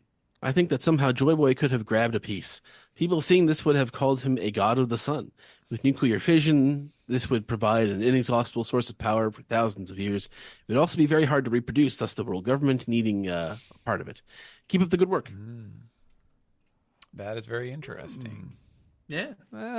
I like. Well, also that would really tie in another thing Oda likes, which is taking global mythology and putting it in there, and that the stealing of the sun makes it Prometheus in there. It would definitely take in it would connect Joy Boy to another part of classic mythology from all over the world. Well, and also like it's the sun god bringing light to the world, but it's also bringing them flame to make war. And what's the drawback of maybe humanity was better off being left in the darkness, but not from the perspective of humanity and the gods who had sympathy for them. If he took part of the sun, do you think he used his hand or something else? I'm thinking he used like a big straw. Man. Boy, but it would be funny to just see him do such a super Joy Boy back there, doing the super stretch all the way to the sun and pulling it back down. He got that Sunny D. Fortunately, he didn't go for the purple stuff. Oh, man. We do have one more segment, and that is Peace the Tweet. Yeah. Oh, God, that hurts. It's Peace the Tweet time. First one comes from Dacho, who says, "Hey, OPP, do you think Oda inverted the myth of Prometheus with York?" And there you go. She stole the flame invented for humanity and gave it to the gods. Frankenstein, or the modern Prometheus, may also be a reference to the creation of the pacifistas and the seraphim. That is interesting. He does give the the breath of life into these. He creates things that shouldn't necessarily be, like clones and organic androids and stuff like that. No, I mean, Vegapunk's a very irresponsible man who he's finally facing. I mean, he's not said literally, I was just following orders, but it's like, well, did you really need to turn a man into like a living corpse and a robot and hollow him out and take everything from him to then clone him and make an army of monstrous robots? Like, no, you didn't really need. You could just say no. You could, that's what Dragon was telling you from the beginning, buddy. You could just say no to this. Well, very Jonas venture. I was thinking it's the Miyazaki perspective from The Wind Rises of, if I have these dreams of these flying machines, and it's my dream to make them into put them into the real world. I have a responsibility to do that, to fulfill my dreams, regardless of what the machines do after I've created them. It's an interesting thought.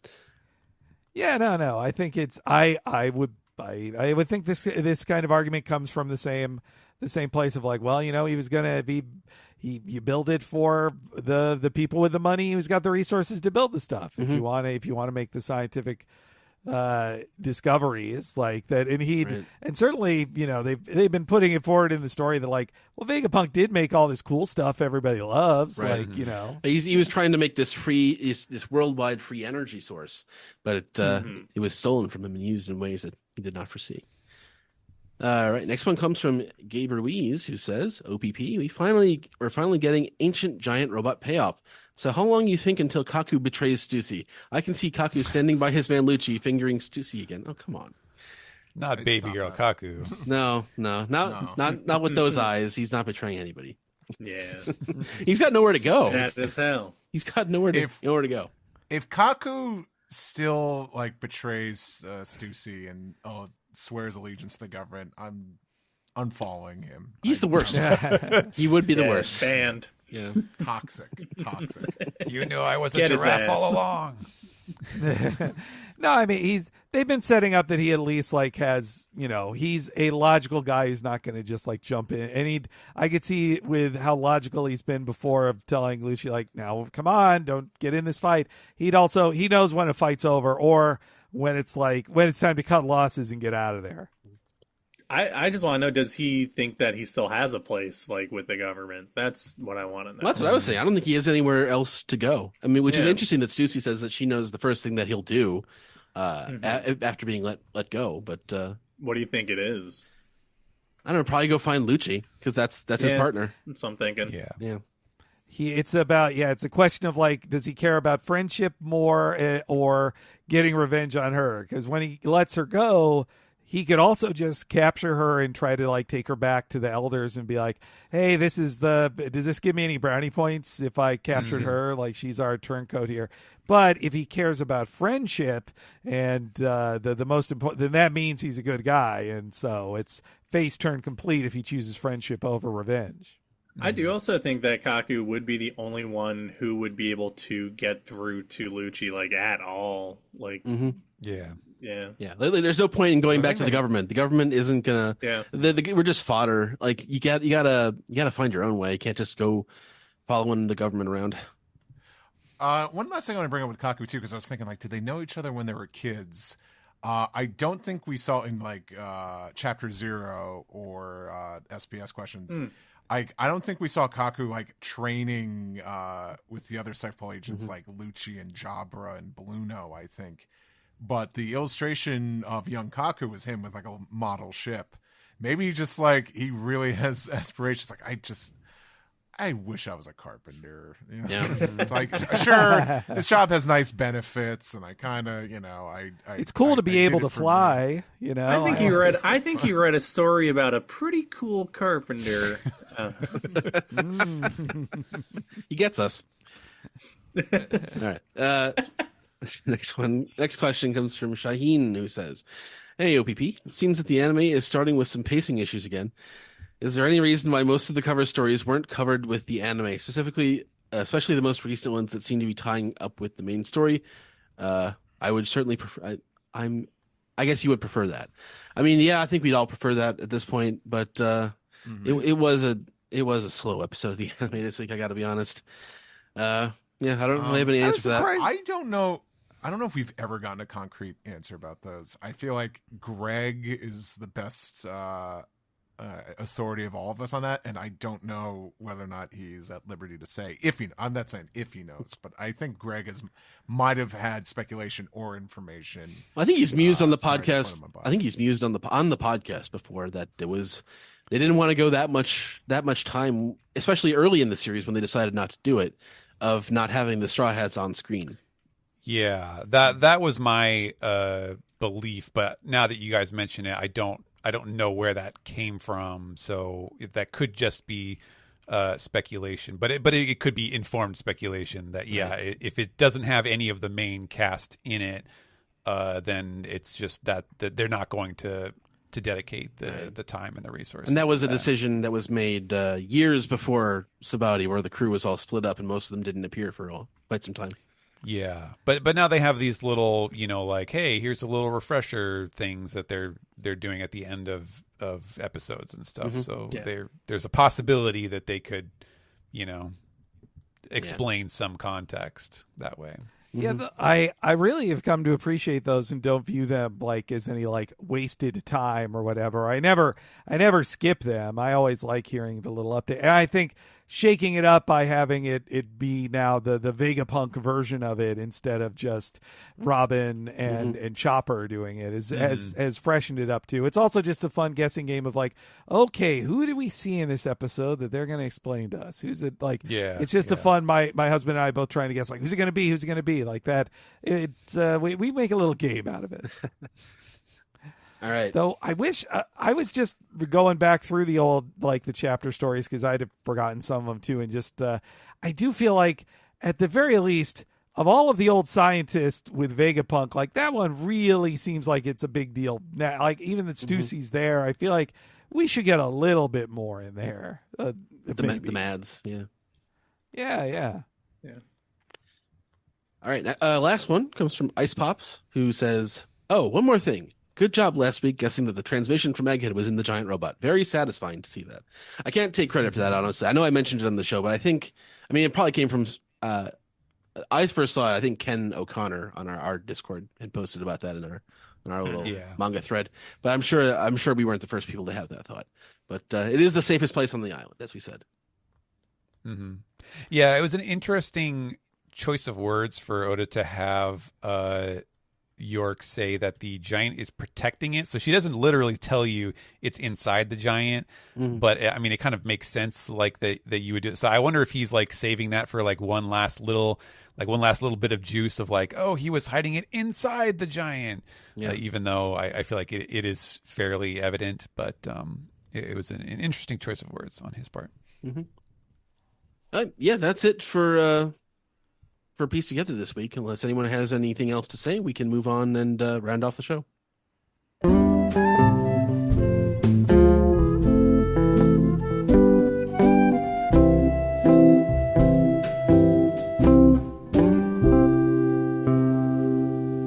This has been the One Piece Podcast, episode 820 for Monday, June 3rd, 2024.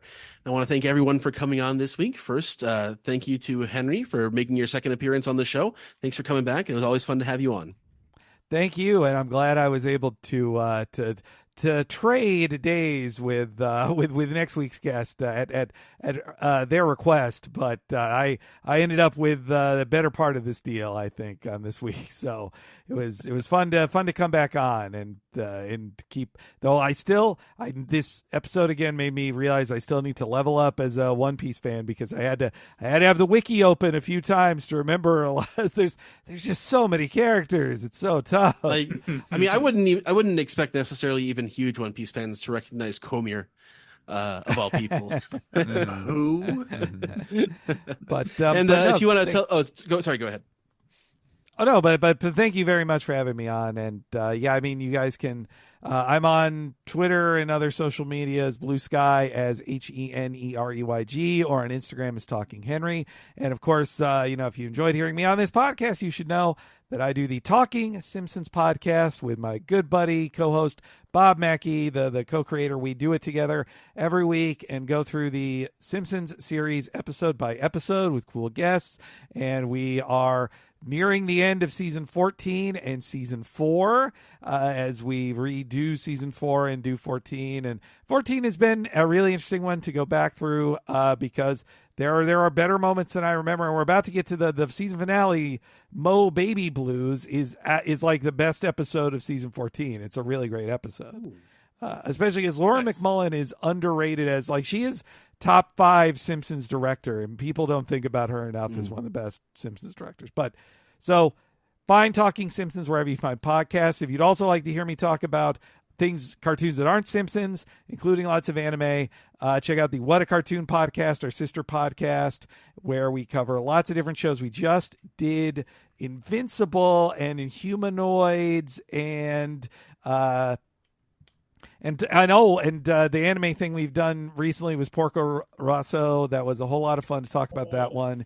And this month we're starting our summer of Disney Renaissance again, doing the last of the Disney Renaissance films we haven't covered, which would be Mulan this month. Then next month we're covering Pocahontas and then Tarzan to wrap up all the rest of the Disney Renaissance. And there's a ton of history there.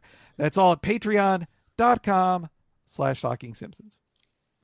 Just about Porco Rosso. I'm such a huge fan. I'm looking forward to that. I have not listened to that one yet, but I always recommend people, if you've seen it other ways before, watch the French dub as well, because Jean Reno plays the pig.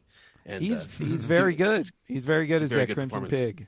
Yeah, no, it's a lot of fun. I listened back, not to the full thing, but also I came to really appreciate Michael Keaton's voice too. He's great, and I also believe the God, now I forget the name, the young girl in the in Porco, the Japanese voice is Nami. Pio Piccolo. Yeah. Yes, it is. Yeah. Okamura.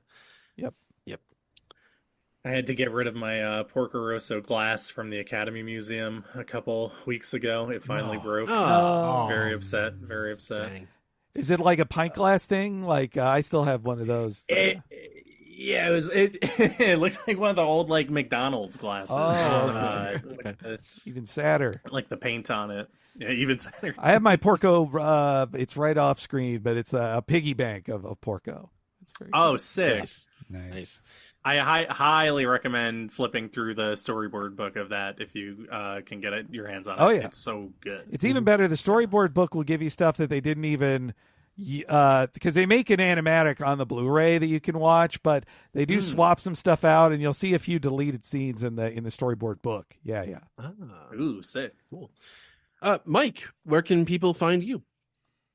I would say if you want to follow me for artwork, I'm a storyboard artist in animation. Check out my Instagram. That's where I'm posting most of these days. It's Patten_pending, Patten.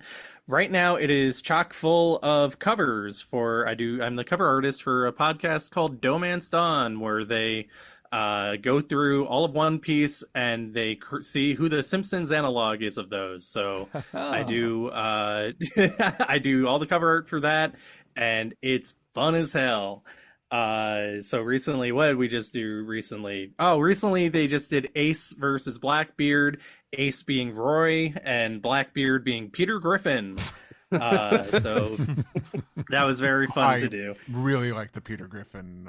Thank you so much. It was very convincing. I almost I double taked because it looked like it was something from the show. It was okay. So related to that, I took the Family Guy board test recently, and in the email I got from them, they were like, "Hey, what's Domance Dawn?" And they were asking, I had to explain it to them because they were looking at they saw the Peter one and started looking at it. And it was like, oh, that's cool. I'll have to tell the team that they know about it. But I'm not in NDA hell as much anymore. That's good. In July, you could check out Exploding Kittens on Netflix. I did a lot of work on that, and that was a cool one to work on. Yeah. Besides that, I would say also on Netflix, you could watch The Last Dance. I'm not involved in that, but it's just a really cool doc. It is. It's basketball. I could have swore you were part season, of baby. I could have swore you were part of the championship-winning Chicago Bulls. Yes, I was on the '98 Bulls. I don't talk about a lot. We'll talk about it off air. But yeah, that's me. You can check me out in all those places. Thank you. And Steven, thank you for coming on this week again. Where can people find you? You can find me posting over on Blue Sky at stephenpaul.bsky.social, where I put up the occasional photo from my reread of the One Piece series. And I'm currently in the middle of Thriller Bark, which is it's quite an adventure getting back there and being like, wow, this is some of the most entertaining stuff and a few of the worst story ideas that Oda has ever had. And so that's been kind of a, roller coaster over there. But yeah, I've been doing that all year. It's been a lot of fun. And aside from that, just keep reading One Piece when it returns in 2 weeks, and check out Akane Banashi and Shoha Shoten. You can read both of those on the Shonen Jump app. Fantastic. And Steve, where can people find you? In this ever-growing, tense and frustrating, confusing world of social media, rest assured that if I have an account there, it's at Steve Yurko. Just look for the bald guy who likes purple. But all your many podcasts as well. Yeah. Oh, I'm getting there. Yeah, steveyurko.com is my website. That'll be up always. And other podcasts. Yeah, please listen to 4Kids Flashback that I do with Tara Sands. Please check out Prosody Plays Games over on YouTube. We're just starting. I realize it's a year now. It's been a year of Steve episodes there, and it's kind of crazy how that it's very close to our to the One Piece podcast anniversary. So it's a busy week at the Steve house. But go please check us out. We're just starting up Phoenix Wright Ace Attorney Justice for All. I really like the Ace Attorney playthroughs. They're some of the most fun. And I will be tabling in the Anime Expo Artist Alley July 4th weekend in Los Angeles at the Los Angeles Convention Center. I don't even know what my table is, but I'll be there. Right on. And as for the podcast, you can find us at the new and improved OnePiecePodcast.com. I am Edward E. One Piece on Twitter. I'm Edward E. on Blue Sky. The podcast, again, can be found at twitter.com and youtube.com/OnePiecePodcast. OnePiecePodcast@gmail.com is our email address. Please support us, patreon.com/OnePiecePodcast for ad-free episodes, alternate titles, alternate art. And you can subscribe on SoundCloud, Spotify, subscribe, rate, and review on Apple Podcasts, or call us on our phone number. That's 347-497-MAJI. MAJI. That's 347-497-6254. Call anytime with your questions, your comments, your theories. And let's see here. Your response to puppy giraffe eyes. So, yeah. Anyway, that's all I've got for now. And hopefully be able to join us next week for what looks to be another SGS episode with Steven and Greg next week. Oh, yeah. All right. Steven, Greg, and, of course, Simba. So thanks everyone for coming on this week. So for the One Piece podcast, my name is Ed. And my name is Steve. And we'll see you next week, everybody. So long. Later. See ya. Bye.